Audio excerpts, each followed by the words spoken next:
Dell computer, which is like the poster child of social media when it first launched as a kind of a corporate thing to do in the mid-2000s. The Humane Society, which is a controversial nonprofit, not as bad as PETA, but close. And I have some good friends there. So I'm not bagging the Humane Society. My daughter's here. Don't get mad at me. See, this is like the human shield. This is terrible. Maybe she should be here. LinkedIn. Everybody familiar with LinkedIn? You should be. Professionals should definitely be on LinkedIn. And Wiser Earth, which is like an environmental community. And there were some definite takeaways. First of all, I brought up measurement because every single one of them measures their community. It measures them in multiple ways. Some as simple as sales, some as simple as types of conversations, length of conversations, interactivity. But every single one of them measures relentlessly. And they focus on how their community is using the technology and how they're migrating. So they use this stuff not necessarily to report back to the CEO or to the dean or to the professor about how the program did.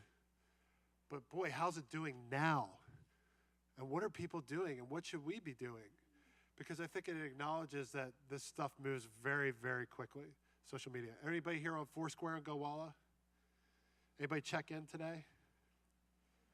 Okay, everybody checked in last year. It's the truth. Not this year. There's a willingness to experiment, of course.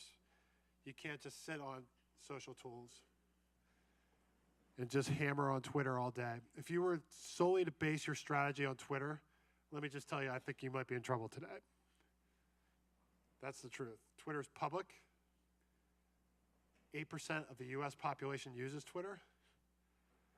Only 4% of the US population actually checks somebody else's Twitter profile at least once a month.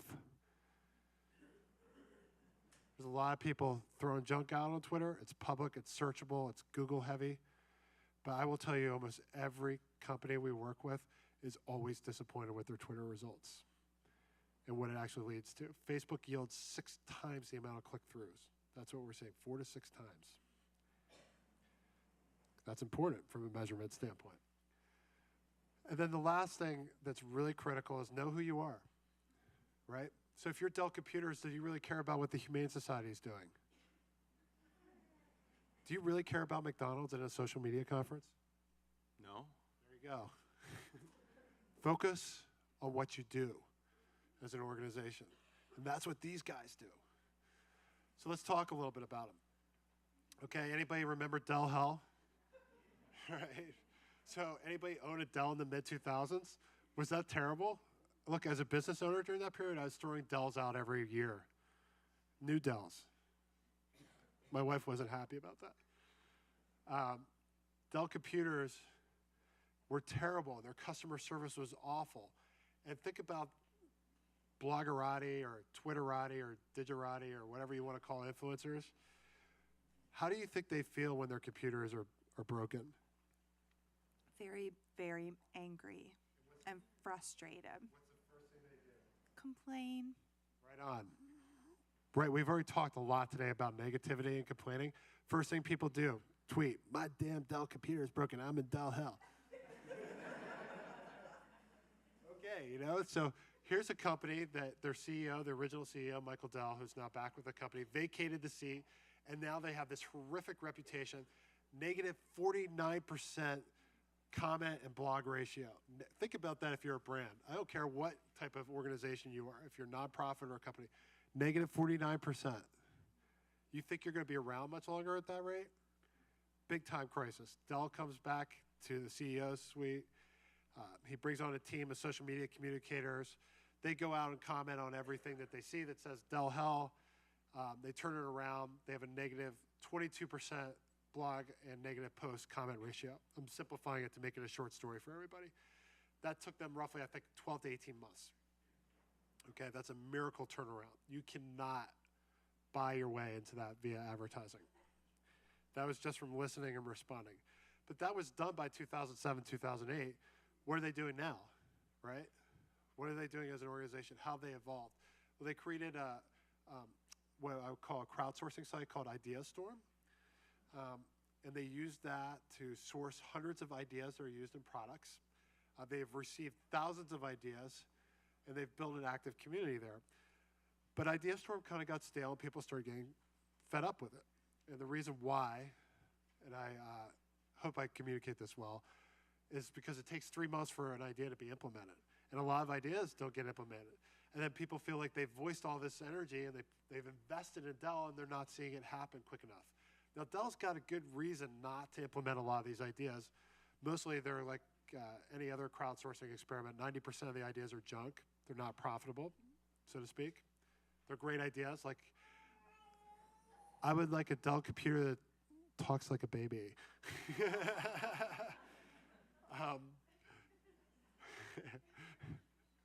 She's so sweet. It's awesome. I would imagine that anybody here crowdsource, it's very difficult to manage the haters on crowdsourcing and the difficulties that are there. But making people feel like their investment is important is critical. How do you feel when you comment on anything and nobody responds? I'm not going to leave a comment again. I'm not going to leave a comment again. Why? Well, what's the point? Exactly. So Dell decided to create storm sessions so that people that wanted to be involved could have instant feedback. It's almost like a focus group live on IdeaStorm. They found that social media was changing the way that they were doing their business. And so they implemented social across the enterprise. What does that mean? So they have Twitter publicly, they have Yammer inside. They have blogs externally, they have blogs inside. They have IdeaStorm outside, they have Employee Storm inside. And now they're sending all their employees, all 77,000 employees, to kind of bar camps within the organization in each region. They're training 1,000 of their employees every month. I think they're up to 7,000, 8,000 now. So that's roughly 10% of the organization in social media. And they have a weekly report on how their efficiency rates are increasing as a result of sharing information and knowledge. So they're looking at this as a productivity enhancer. They are becoming a social enterprise. So who here is a 1.0 veteran? Okay, come on. Come on. All right, were you on LinkedIn like back then, 10 years ago? Okay, I was like number 134,444. I was told by email the other day because they hit 100 million. So they went from ground zero to 100 million, and they stayed prescient in the face of all that roadkill that you saw on that slide earlier. They stayed prescient for 10 years. Sometimes it didn't look so good for LinkedIn. How'd they do that? They stayed on mission. Their mission is professional. Does anybody here think that LinkedIn is the McDonald's of social networks? I mean, I'm not going to lie to you. They're not the Ruth's Chris either, right? But the reality is that they're probably a grade above. You know what you're going to get. It's professional. You don't have to worry about privacy. You don't have to worry about people looking at your wife's pictures or your kids' pictures and all that stuff that we talk about at every social media conference, right? It's a professional site. It's a professional site. And they are very rapid about adopting technology when it has professional merit. And they literally measure how well they're doing. Did you know that there are over 600,000 groups on LinkedIn now? Sorry, LinkedIn. They hate LinkedIn. I mean, they hate Facebook, sorry. Mix the two up. They're both blue, right? But there are over 600,000 groups on LinkedIn. Over 100,000 professionals join a group every day on LinkedIn. This is where it's happening on that site. Everybody's like, I don't like the stream on LinkedIn. All the conversations are happening on groups. LinkedIn, I interviewed them for this. They said they look at the groups like mini conferences that are occurring offline. They really see it as professionals getting together at a conference, a trade conference, to discuss these issues. I think it's a great value that they're offering.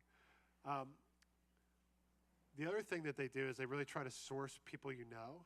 You familiar with people you know on LinkedIn? Anybody use this? Did you find it valuable? you find anybody you know?